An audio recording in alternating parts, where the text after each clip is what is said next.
भगवान व्यासदेव जी ने कहा कि पहले की मैं एक तुम्हें घटना सुनाता हूं। एक तपोवन में ऋषि परिवार रहता था। उनके माता पिता अंतर्ध्यान हो गए तो कन्या ही बची और वो बहुत सुंदर रूपवती थी। उसने अपने पति को प्राप्त करने के लिए कि मेरा पति इस विश्व में कौन होगा ये मुझे पता नहीं, पर मैं कहां खोजूं, इसलिए देवाधिदेव भगवान शंकर की उसने आराधना की। भारी तपस्या के द्वारा भगवान शंकर को प्रसन्न कर लिया। जब भगवान शंकर प्रकट हुए तो उसने बार बार यही कहा, मुझे पति चाहिए, मुझे अनुकूल पति चाहिए, मुझे महाबली पति चाहिए, मुझे धर्मात्मा पति चाहिए, मुझे सत्यवान पति। 5 बार भगवान शंकर ने कहा तथास्तु, ऐसा ही हो। तुमने 5 बार मांगा इसलिए तुम्हें 5 पति प्राप्त होंगे, पर यह शरीर छोड़ करके तुम्हें जो नवीन शरीर मिलेगा उसमें 5 पति तुम्हें प्राप्त होंगे। हे कुंती और कुंती नंदन, वही देवी भगवान शंकर की जो आराधना करके 5 पतियों का वर प्राप्त किए, वही द्रुपद कन्या द्रौपदी के रूप में प्रकट हुई है। ये उत्तम बात तुम अपने मन में बैठा लो, इससे आगे प्रश्न नहीं आएगा। बस इतना कहकर भगवान व्यासदेव जी अंतर्धान हो गए। जिधर अंतर्धान हुए उस दिशा को प्रणाम करके पांडवजन आगे बढ़े। वो पांचाल देश की तरफ यात्रा कर ही रहे थे कि सोमाश्रयायण नामक एक तीर्थ आया जो गंगा के पावन तट पर है। अर्जुन हाथ में मशाल लिए हुए थे, रात्रि का समय था। जो ही आगे बढ़े तो वहां गंधर्वराज अंगारपर्ण, जिसे चित्ररथ कहते हैं, वो अपनी अप्सराओं के साथ विहार कर रहा था। उसने जो ही मशाल लिए किसी को आते देखा तो पैरों की धमक से पहचान गया कोई महावीर है, क्योंकि जिसके चलने से पृथ्वी में धमक हो रही कोई साधारण नहीं। उसने आगे बढ़ते हुए पांडवों को रोक दिया और आवेश में आकर कहा कि तुम्हें पता नहीं, रात्रि का समय है, मनुष्यों के लिए शुभ नहीं होता। ये गंधर्व, पिशाच, यक्ष, राक्षस इसमें विचरण करते हैं, और मेरे जैसा महाबली मायावी यदि सामने हो फिर मशाल लेकर कोई बिना डरे आ जाए, ऐसा कैसे हो सकता है? ये रात्रि हमारी होती है, तुम मनुष्यों की नहीं। तुम्हें नहीं चलना चाहिए था रात्रि में। अगर तुम लोभवश यात्रा कर रहे हो तो मूर्खो, हम तुम्हें दंड देंगे, ऐसा गंधर्व ने कहा। अंगारपर्ण गंगा जी के जल से बाहर निकला, स्वाभिमानी और मायावी था ही। उसने कहा, जहां मैं उपस्थित होता हूं वहां बिना सर नवाए कोई राक्षस, यक्ष, देवता या मनुष्य नहीं आता जैसे तुम आ रहे हो, इसलिए मैं तुम्हें दंड दूंगा। अर्जुन ने कहा, कोई हमारा अपराध तो है नहीं। गंधर्व, ये सरिताओं में श्रेष्ठ भागीरथी गंगा है। यहां दिन में आए या रात में आए, संध्या में आए या दोपहर में आए, ये मां है, सबको परम पावन करती हैं। कोई ऐसा विधान तो नहीं कि रात्रि के समय गंगा के समीप नहीं जाया जाता, ऐसा तो कहीं लिखा नहीं। रात रात भर बैठकर गंगा किनारे भजन करते हैं संतजन। तुम ऐसे कैसे बोल रहे हो? गंगा, यमुना यदि इनके समीप बैठकर जैसे भजन है, साधन है किया जाता है, तो हजारों गुना बढ़कर के उसका लाभ प्राप्त होता है। ये गंगा तो मूर्तिमान ब्रह्म स्वरूप है, परम पवित्र है। तुम ऐसा कैसे निर्देश कर सकते हो कि आप मनुष्य रात्रि में नहीं आ सकते? ऐसा न हमने कभी ब्रह्म ऋषि से सुना है, न कभी शास्त्रों में पढ़ा है। तो तुम हमें रोक कैसे सकते हो? भागीरथी के पावन जल पर सबका अधिकार क्योंकि उमा है, तुम्हारा ही अधिकार तो नहीं है। अर्जुन की बात सुनकर चित्ररथ गंधर्व बहुत क्रोधित हुआ और धनुष पर प्रत्यंचा चढ़ाकर विषैले बाणों को पांडवों के ऊपर प्रहार किया। अर्जुन ने अपनी मशाल से ही उन बाणों को नष्ट कर दिया। अर्जुन ने कहा, गंधर्व, साधारण मनुष्यों पर तुम्हारा बल चलता होगा, जो अस्त्र विद्या के भारी विद्वान हैं वहां तुम्हारा बल या तुम्हारी घुड़की काम नहीं करेगी। मैं जानता हूं कि मनुष्यों से बहुत गुना बढ़कर के गंधर्व शक्तिशाली होते हैं, इसलिए मैं तुमसे साधारण वार्ता नहीं कर रहा हूं। बिना धनुष बाण के भी मैं अस्त्र संधान कर सकता हूं। देखो, तो जो आग्नेय अस्त्र भरद्वाज ऋषि से प्रकट हुए द्रोणाचार्य के पास था, वही अर्जुन के पास। अर्जुन ने चिंतन किया और आग्नेय अस्त्र का संधान कर दिया, तो आग लग गई। उसकी जितनी सामग्री, रथ, ये सब भस्म। और स्वयं दौड़कर अर्जुन गए, उसके बाल पकड़ करके घसीटते हुए महाराज युधिष्ठिर के चरणों में डाल दिया। गंधर्व की पत्नी का नाम था कुंभीनशी। उसने जब देखा कि हमारे पति की तो अब तो मृत्यु ही हो जाएगी, महाराज युधिष्ठिर के चरणों में गिर पड़ी और कहा, हमारे पति की प्राण रक्षा की जाए, मैं आपसे भिक्षा मांगती हूं। अर्जुन बोले, गंधर्व, महाराज युधिष्ठिर के चरणों में जो भिक्षा मांगता है वो कभी विमुख नहीं होता, खाली नहीं जाता। जाओ, मैंने तुम्हें जीवन दान किया। पर तुम्हें यह ध्यान देना चाहिए कि हर मनुष्य का अपमान करना तुम्हारे लिए ठीक नहीं, क्योंकि सब एक समान नहीं होते हैं। गंधर्व ने कहा, मुझे परास्त कर दिया? आश्चर्य है, आज तक मैं कभी परास्त नहीं हुआ। मैं ऐसा जैसे परास्त हुआ तो मुझे ग्लानि है, मैं आज से अपना नाम छोड़ता हूं। मेरा नाम अंगारपर्ण है। अब मैं कभी अपना नाम लेकर के अपनी बात नहीं करूंगा। आज की पराजय मेरे जीवन की पराजय है, पर मुझे सुख इस बात का हो रहा है कि तुम्हें दिव्यास्त्रों का ज्ञान है। मनुष्य होते हुए क्या तुम मुझे मित्र बना सकते हो? जितनी गंधर्व माया है मैं सब तुम्हें दे दूंगा, बस केवल तुम एक बार कहो कि मैं तुम्हें मित्र स्वीकार करता हूं। दिव्यास्त्रों का तो मुझे परिचय नहीं जो तुम्हारे पास है। आज मेरा सब कुछ भस्म हो गया, इसलिए जो मेरा गुप्त नाम चित्ररथ था, अब मैं दग्धरथ हो गया हूं। अब चित्ररथ नहीं कहलाऊंगा। पर यदि तुम महात्मा होकर भी हमें मित्र मान लेते हो तो मेरा जीवन धारण करना हो सकता है, नहीं तो मैं इतना लज्जायुक्त हो गया हूं। तुम मनुष्य हो, मुझे परास्त कर दिया। अर्जुन ने कहा, जो महाराज धर्मराज युधिष्ठिर की शरण में आ गया उसकी हर कामना पूर्ण होती है। मैं तुम्हें मित्र स्वीकार करता हूं।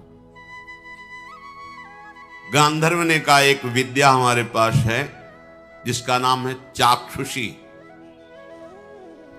ये विद्या ऐसी है कि जो भी देखना चाहोगे सूक्ष्म से सूक्ष्म, वो तुम्हें विशाल करके दिखाई देगी। कहीं भी किसी भी बात को देखना चाहो, किसी भी लोक की बात को, ये चाक्षुषी विद्या है। जहां तुम ध्यान करोगे वो विशाल रूप से तुम्हारे सामने दिखाई देगी। तीनों लोकों में कोई भी वस्तु कहीं भी हो, तुम अपनी आंख के सामने देखोगे। इस विद्या का प्रभाव है। 6 महीने एक पैर केवल खड़ा रहकर तपस्या के द्वारा गुरु आराधना करके मैंने ये विद्या प्राप्त की थी। इस विद्या के बल से हम सब कुछ देख लेते हैं, कौन आ रहा है, कितना प्रभावशाली है, क्या उसके मन में चल रहा है, आदि आदि। और मैं आपको अपने गंधर्व लोक के ऐसे 100 घोड़े भेंट करता हूं जो पृथ्वी में कभी समानता कर ही नहीं सकते घोड़े, ये आकाश मार्ग से चलने वाले, ये छोटा बड़ा पतला सूक्ष्म महान रूप धारण करने वाले, जिस समय जैसी आवश्यकता होती है, ये जल में भी थल की तरह चलते हैं, वायु में भी चलते हैं, आकाशगामी भी हैं। जिस समय जैसी आवश्यकता हो वैसी गति धारण कर लेते हैं। अर्जुन ने कहा मैं किसी का दान स्वीकार नहीं करता।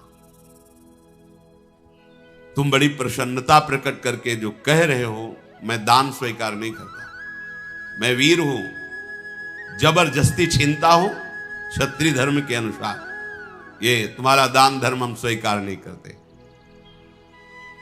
गंधर्व ने कहा दान धर्म नहीं, तुमने जीवन दान दिया है, हमें दान दिया है जीवन दान, अब जो कुछ भी हमारा है वो सब कुछ आपका है, आप स्वीकार कीजिए। यदि आपको ऐसा लगता है कि ये दान है तो आपसे एक प्रार्थना है, जिस अस्त्र का संधान करके आपने मुझे तापित किया उस आग्नेय अस्त्र की मुझे शिक्षा दे दीजिए, बराबर हो जाएगा। हम पूरी गंधर्व विद्या, चाक्षुषी विद्या और ऐसे दिव्य घोड़े आपको दे रहे हैं, आप आग्नेय अस्त्र की शिक्षा मुझे दे दीजिए। अर्जुन ने कहा तो ठीक है,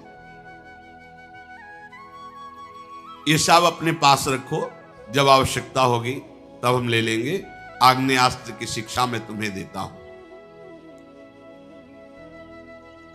गंधर्व बोला कि आपको एक बात मैं अपनी तरफ से बताऊं, मैं जानता था कि आप कौन हैं, पर आप मुझसे जीत नहीं सकते थे, मेरी कमी थी इसलिए जीत गए, अगर तुम्हारी कमी ना होती तो मैं तुम पर आक्रमण भी नहीं कर सकता था। तो अर्जुन ने कहा मेरी कमी क्या थी? बोले तुम तपस्वी वेश में और बिना गुरु के चल रहे हो, इसलिए मैंने आक्रमण कर दिया। तुम्हें पता होना चाहिए कि जिस वेश में तुम चल रहे हो, यक्ष राक्षसी गंधर्व पिशाची दानवी ये माया आक्रमण करती हैं, बैरागी तपस्वी, और यदि वो गुरु को आगे करके चलते हैं तो ये मायावी जन उनके ऊपर माया का प्रयोग ही नहीं कर सकते, और तुम्हारे सामने कोई गुरु नहीं है और तुम्हारा वेश तपस्वी का है, इसलिए तुम्हें ये दोष पाकर के हमने आक्रमण किया। हम लोगों का बल बहुत बड़ा चढ़ा होता है, पर जो गुरु के बल से होता है उसके ऊपर हमारा कोई बल काम नहीं करता है। इसीलिए कुंती कुमार कोई भी कामाशक्त हम पर विजय नहीं प्राप्त कर सकता।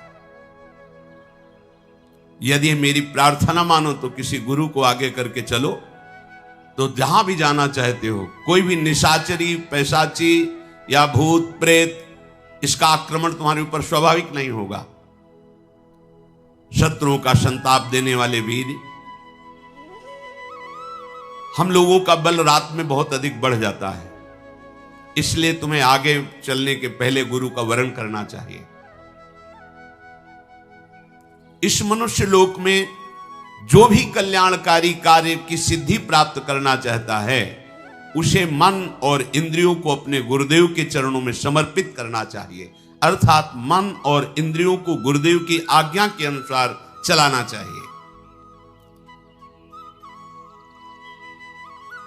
गंधर्वराज ने अर्जुन जी से कहा कि यदि कहीं किसी भी तपस्वी या भगवत आराधन करने वाले महापुरुष को किसी भी बल से तुम युक्त होकर के अपराध कर दोगे, अपमानित कर दोगे, तो तुम्हारी पराजय ही पराजय हो जाएगी। देखो विश्वामित्र जी महान तपस्या से भी युक्त हैं और महाबली भी हैं, गाधी तरह विश्वामित्र जी, पर उनको पता नहीं क्या सूझा कि महात्मा वशिष्ठ का अपराध कर दिया, इसलिए सर्वतोभावेन उनकी पराजय हुई। तो अर्जुन ने कहा गंधर्व मैं सुनना चाहता हूं, क्या अपराध किया विश्वामित्र जी ने परम ज्ञानी भगवान वशिष्ठ जी का? तो उनका वशिष्ठ जी महाराज ब्रह्मा जी के मन से प्रकट हुए हैं और उनकी पत्नी का नाम अरुंधति है। उन्होंने काम और क्रोध को सदा सदा के लिए जीत लिया है वशिष्ठ जी ने।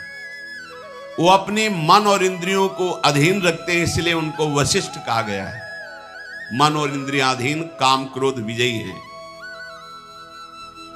विश्वामित्र भी भारी तपस्या से युक्त है, पर कहीं न कहीं तप का एक अहम बना रहता है, वो वशिष्ठ जी में नहीं है। ये राजा होते हुए भी महान तपस्वी विश्वामित्र जी। विश्वामित्र जी एक बार अपनी सेना के सहित उस वन से निकल रहे थे जहां वशिष्ठ जी विराजमान थे।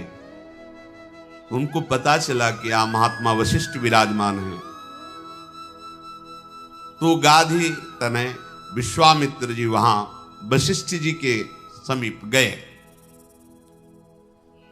और जाकर कहा, कुशिक वंश में मैं प्रकट हुआ हूं, मेरा नाम विश्वामित्र है और मैं कुछ क्षण आपके आश्रम में विश्राम करना चाहता हूं।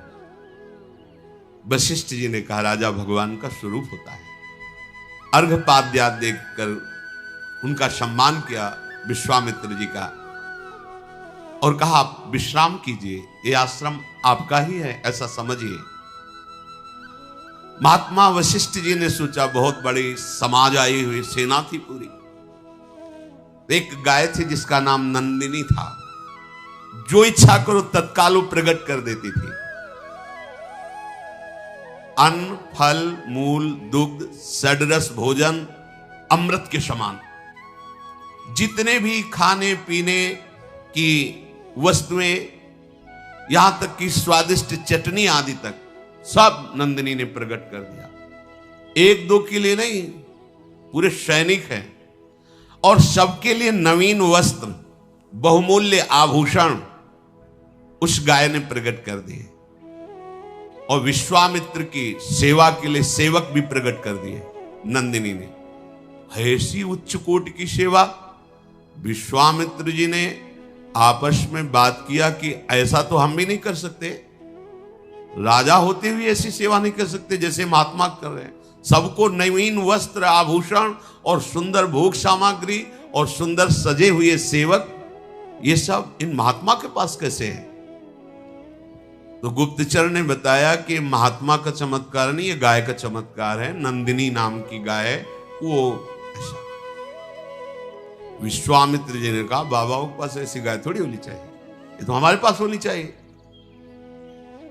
विश्वामित्र जी ने वशिष्ठ जी के पास जाके कहा, 10 करोड़ गाय आपको दूंगा, जितने सेवक कहोगे, पर ये नंदिनी गाय अब हम ले जाएंगे। उनका नहीं, हम कोई क्रय विक्रय करने के लिए थोड़ी, ये तो आए हुए अतिथि सेवा के लिए और यज्ञ सामग्री के लिए विराजमान है। विश्वामित्र बोले, मैं क्षत्रिय धर्म से प्रेरित हूं, मुझे मांगना नहीं आता, तुम्हें प्रार्थना कर रहे हैं, मान लो। तुम तपस्वी ब्राह्मण हो, मैं तुम्हारा अपमान नहीं करना चाहता, सीधे गाय दे दो, यह है क्षत्रिय धर्म। मुझे पता है कि तुम शांत हो, जितात्मा हो, पर तुम हमारे बल को झेल नहीं सकते हो। वशिष्ठ जी से कहा, मैं महापराक्रमी दिव्यास्त्र का ज्ञाता हूं और राजा हूं, इसलिए आदेश करता हूं, ये गाय दे दो।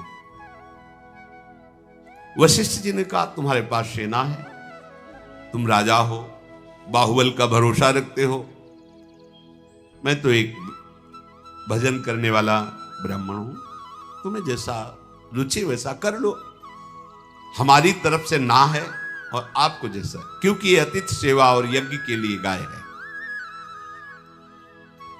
वशिष्ठ जी के ऐसा कहने पर विश्वामित्र जी ने सेवकों को आदेश कर दिया, नंदिनी को बछड़े के सहित पकड़ लो और ले चलो। नंदिनी नहीं जा रही थी तो कोड़ों की मार चलाई। नंदिनी ने महाराज वशिष्ठ जी की तरफ देखा और कहा, केवल मैं आपके मुख से ये सुनना चाहती हूं कि आपने मुझे दे दिया है क्या? वशिष्ठ जी बोले, नहीं, कदापि नहीं, ये तो मैं सोच भी नहीं सकता, क्योंकि तुम्हारे बिना हमारे यज्ञ कैसे पूर्ण होंगे, अतिथि सेवा कैसे होगी? विश्वामित्र तुम्हें बलपूर्वक ले जा रहे हैं। नंदिनी ने कहा, मैं तुम्हारी शरण में हूं, आप मुझे उचित अनुचित का उपदेश कीजिए या फिर मेरे ऊपर छोड़ दीजिए। ये विश्वामित्र के निर्दयी स्वभाव वाले हमें कोड़ों से पीट रहे हैं, मेरा कोई अपराध नहीं है और मैं सर्व सामर्थ्यशालिनी हूं, फिर भी पीट रही हूं केवल आपकी आज्ञा के लिए। केवल आप बता दीजिए कि मैं जो चाहूं करूं। वशिष्ठ जी ने नंदिनी से कहा कि तुम अपनी रक्षा करने में समर्थ हो, पर मैं आदेश भी नहीं करूंगा क्योंकि हमारा स्वभाव क्षमा में है। किसी को दंड दो ऐसा मैं आदेश, पर तुम समर्थ हो अपनी रक्षा करने के लिए और मैंने तुम्हारा त्याग नहीं किया है। बस इतना सुनते ही क्रोध से फुंकार करने लगी नंदिनी और विश्वामित्र जी की सेना को अपने बल से खदेड़ने लगे। अब लाखों की सेना थी, चारों तरफ से घेर लिया नंदिनी को, उनके पास अस्त्र शस्त्र सब है। नंदिनी जी ने अपनी पूंछ को घुमाया, अंगार वर्षा होने लगी। थनों से द्रविड़ वीरों का जन्म हुआ, योनि देश से यवनों का जन्म हुआ, म्लेच्छों का, गोबर से सबरों का जन्म हुआ। ऐसे प्रचंड बलवान क्रोधी स्वभाव वाले ये सब दौड़ पड़े विश्वामित्र जी की सेना। जितनी सेना थी, एक एक सैनिक को 10-10 वीरों ने घेर लिया और ये सब नंदिनी जी से प्रकट हुए हैं। देर नहीं लगी, मारा किसी को नहीं, सबको बंदी बना लिया। विश्वामित्र जी देखे कि एक सैनिक को 10 सैनिकों ने बंदी बना रखा है। विश्वामित्र का एक सैनिक और नंदिनी के 10 सैनिक, प्राण किसी के नहीं लिए। बहुत गुस्सा आए कि महात्मा इतना बढ़ा चढ़ा है, इसकी गाय में इतनी सामर्थ्य, अब तुम नहीं बच सकते। विश्वामित्र जी ने वशिष्ठ जी से कहा, अब तुम नहीं बच सकते, तुम्हारे अंदर क्षमा होगी लेकिन मेरे अंदर नहीं। वशिष्ठ जी शांत भाव से खड़े हैं। 3 योजन तक पीट पीट करके विश्वामित्र जी की सेना को बाहर खदेड़ करके वहां बंदी बना ली। 3 योजन तक पिटाई की। वशिष्ठ जी बोले, महाराज गाधिनंदन, तुम परास्त हो चुके हो, जाओ, ये नंदिनी का परिकर वापस हो जाएगा, तुम जाओ। विश्वामित्र जी ने कहा, तुमने मुझे साधारण राजा समझ रखा है। एक बांस की छड़ी लिए हुए वशिष्ठ जी खड़े थे। विश्वामित्र ने तत्काल आंख बंद की और आग्नेय अस्त्र का संधान किया वशिष्ठ जी पर। बस वशिष्ठ जी से बांस की छड़ी ऐसे कर देते, आग्नेय अस्त्र शांत। वरुणास्त्र, इंद्रास्त्र, याम्यास्त्र, वायुवास्त्र, सब अस्त्रों का प्रयोग कर लिया। बस वो एक छड़ी लेकर ऐसे कर देते, उनके अस्त्र बेकार हो जाते। सारे अस्त्र, दिव्यास्त्र सब निष्फल। विश्वामित्र जी ने कहा, विश्वामित्र छत्र भावान निर्विण्णो वाक्यमब्रवीत दिग्बलम क्षत्रि बलम ब्रह्म तेजो बलम बलम। धिक्कार है हमारे बल को। आज हमने देखा बल तो इन ब्रह्म ऋषियों में है। एक बांस की छड़ी ऐसे कर दी, सब दिव्यास्त्र बेकार। विश्वामित्र जी से फिर वशिष्ठ जी ने कहा, आप जाओ, आराम से जाओ, तुम बलहीन हो चुके हो, अपनी सेना ले जाओ और फिर किसी ऋषि का अपराध न करो। पर इनके मन को शांति नहीं। भारी तपस्या के द्वारा मैं दंड दूंगा ही वशिष्ठ को। अगर ये ब्रह्म बल से युक्त हैं तो ऐसी तपस्या करूंगा कि ब्रह्म ऋषि बनूंगा, फिर इनको दंड दूंगा। अभिमान का नाश होना बहुत कठिन होता है। भारी तपस्या करते यदि किसी से द्वेष है तो सफल नहीं होती। सिद्धांत है, विचार किया इनके वंश का विनाश कर देंगे। ओ क्रोध बड़ा विचित्र। वशिष्ठ जी के बड़े पुत्र शक्ति जी वो आ रहे थे। सकरा मार्ग था तो एक राजा कलमसपात जी वहां से जा रहे थे। शक्ति मुनि ने कहा कि मार्ग छोटा है, आप हट जाइए, क्योंकि जब ऋषि पधारते हैं तो राजा को भी मार्ग देना होता है। उसने कहा आपको शायद पूरा ज्ञान नहीं है क्या? राजा भगवान का स्वरूप होता है, जब पधारता है तो ऋषि भी पाद्यर्घ देकर उसको मार्ग देते हैं। ये बात हो ही रही थी कि विश्वामित्र जी ने देखा और एक राक्षस को मंत्र के द्वारा राजा पे आविष्ट कर दिया। शक्ति महाराज को खा गया वो राजा। 100 पुत्र विश्वामित्र जी ने महाराज वशिष्ठ के राक्षस आवेश करा करके खवा दिए। भारी तपस्या में संलग्न। एक दिन रहा नहीं गया, सोचे आज तो जाकर वशिष्ठ जी को हम जैसे भी होगा मारेंगे। जब वहां गए तो अरुंधति जी कह रही थी देखो भगवान कितनी सुंदर चांदनी फैली हुई। वशिष्ठ जी ने कहा हाँ, महातपस्वी ब्रह्म ऋषि विश्वामित्र के जैसे तप प्रकाशित हो रहा है वैसे ये चांदनी प्रकाश।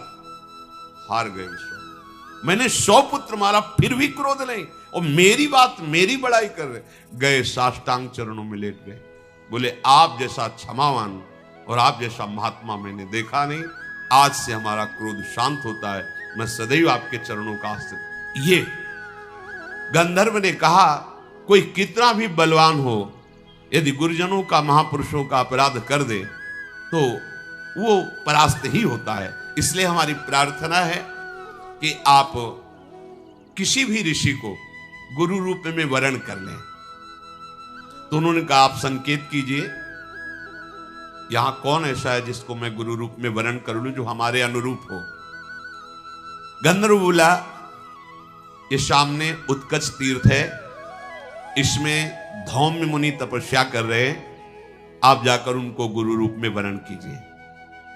अर्जुन ने बहुत अच्छा कह के गंधर्व को आग्नेयास्त्र की शिक्षा दी और वहां उत्कोचक तीर्थ में जाकर धौम्य मुनि को प्रणाम किया और अपनी बात निवेदन की। तो उन्होंने कहा मैं तो तुम्हारा इंतजार ही कर रहा था, मुझे पता था तुम आओगे और मुझे गुरु रूप में वर्ण करोगे। मेरा सौभाग्य है कि तुम पांडवों का मैं, कोई शिष्य ऐसे होते हैं जिनको देखकर गुरु को भी इस बात की शीतलता होती कि हमें सौभाग्य है जो आज्ञा पालन करने वाला शिष्य प्राप्त हुआ है। अब उनको गुरु रूप में स्वीकार करके आगे बढ़े। जैसे आगे चलते जाते तो मंत्रों के उच्चारण द्वारा जल छिड़कते जाते, कोई भी विघ्न कोई भी बाधा पांडवों को स्पर्श न कर सके। नरश्रेष्ठ पांचों भाई पांडव द्रौपदी के लिए पांचाल देश में प्रवेश किया। अब वहां सोचा कि अगर मैं राज्य के अंदर प्रवेश करता हूं तो कहीं कोई जानकारी न कर ले कि इतने महाबली कौन हो सकते हैं। तो उस गांव में एक किनारे कुम्हार का घर था गांव के बाहर। उसके पास गए और कहा मुझे कुछ दिन के लिए यहां रख लीजिए।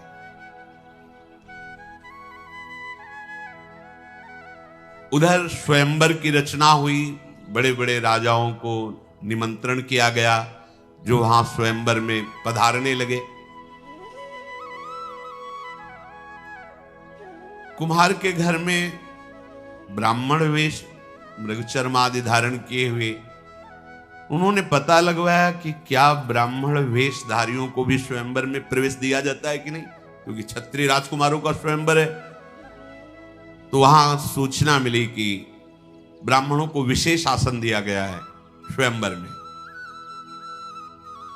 पांडव लोग राजा द्रुपद के द्वारा दक्षिण पांचाल देश में कुम्हार के घर में सुरक्षित रह रहे थे।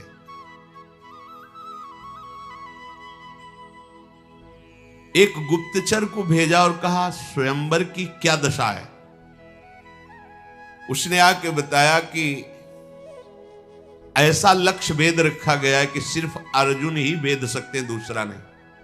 उनको पता नहीं कि पांडव ये हैं। महाराज द्रुपद की आंतरिक इच्छा थी कि द्रौपदी का वर केवल अर्जुन हो सकता है, तो उन्होंने एक ऐसा कृत्रिम